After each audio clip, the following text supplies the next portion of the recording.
Jeremy, what exactly is emotional intelligence? Well, different people have different views about that and different definitions of the term. I'm very interested in something that's useful to clients, and so I look at it from the point of view of an understanding that all of our behaviour is driven by our emotions and by our feelings and by our beliefs and thoughts.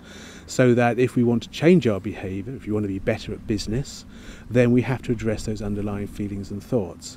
And that's really where I start with emotional intelligence. The key aspect of it is understanding that what's going on for us also works with other people. So we have to be aware and understanding of how their emotions and feelings are driving their behaviour. A lot of people might say that emotion and the world of work don't have anything to do with one another. You know, keep your emotions out of the office, keep them at home.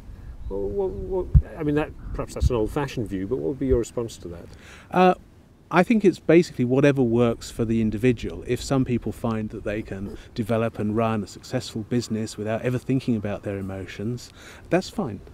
But for many people, they do recognise that emotions come into their workplace, if only because they're happy about how things are going, or because they're having a fight with their colleagues, or having a dispute with a client, or they feel they've done really good work. These are all emotions, and why not assess how these emotions are actually affecting our success?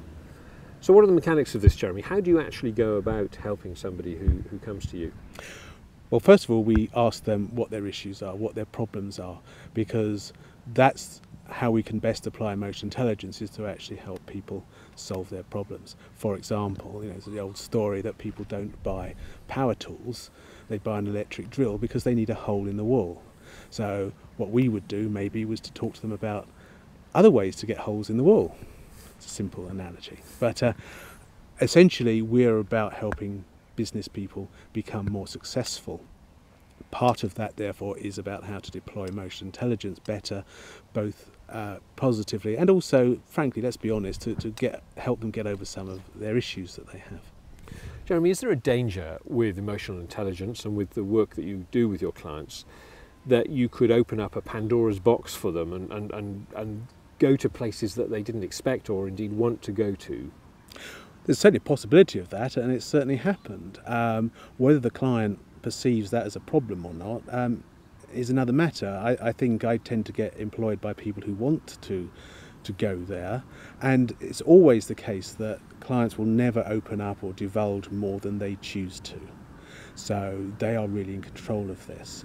I have a client who really wasn't interested in emotional intelligence, and things were just going on around him. I don't think he really understood why, but he was pleased with the results. With another client who had been managing his business in an unnecessarily risky way, we had a conversation around that, and I made an observation, and he paused, and it was really quite a long silence before I could see the penny drop, and he said, "Do you realise I've been doing that since I was a small boy?" And I think, far from feeling that he'd trespassed on something that he really didn't want to go to, he was actually pleased that this had been unearthed. And I seized the moment. I said basically that you're 40 now. If you think that is a good way of running your business, I'm your coach, and as long as you employ me, I'll do my best to support you. But you have a choice. You could choose to stop now. And he said, "Yeah, I will." And he did.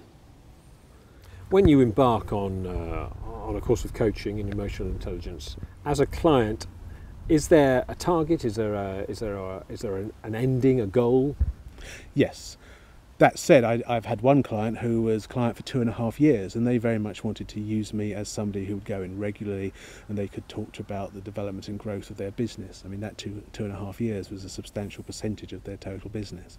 So I was a guide, if you like, as much as anything. I don't want to use the word mentor, but a bit like that. Other clients, I had a client who wanted me to coach a member of staff who had issues around stress. When work was busy, he got a bit ratty in the office, and the guy who employed me made it very clear that he wasn't going to spend an infinite amount of money on open-ended sessions, and we had 5 sessions, and by the end of it the guy had moved forward. He clearly in retrospect, found them useful because I've had very positive feedback from him and from the person who recruited me to work with him since then, and indeed that company is now employing me to do a whole-scale leadership program for them. So it's really, as with everything else, what the client needs. That said, we do offer structured programs where over around 8 or 9 sessions we specify more or less what the content is, so there will be an element of teaching in it, and we'll start up front with saying, what is the specific issue that you want this program to address in your business. This enables the client to have some confidence that by the end of the final session, which will be a definable point in time, they actually will have made the shift that they're seeking.